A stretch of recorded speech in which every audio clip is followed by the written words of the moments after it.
Waves splash against the hard rocks, shockier than any other thing. Soft as a pillow, can be hard as a stone, cold as ice, wet as rain, loud as seagulls screaming caw.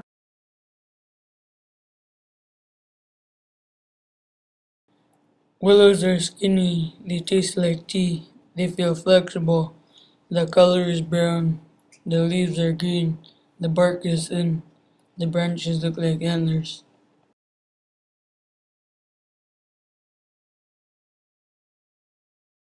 Clouds are white and fluffy. They can be pink with the sun, blue with the sky. They can be thin and wispy or cover the sky, but every day there is a cloud in the sky.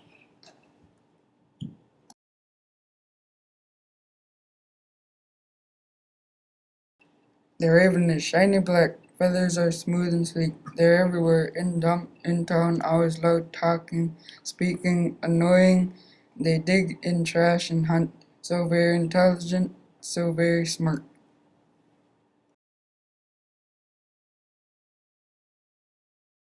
The tall birch tree has twisted limbs, thin paper bark, surrounded by spruce.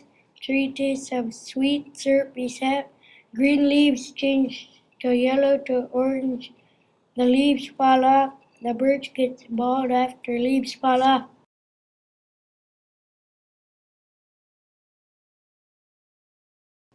Cold, white, and soft, silent when falling, petals on ground. Rounded during storms, powdery and fresh, cold crisp feeling on tongue, deep and hard, good for tunnels. Vanishes in spring.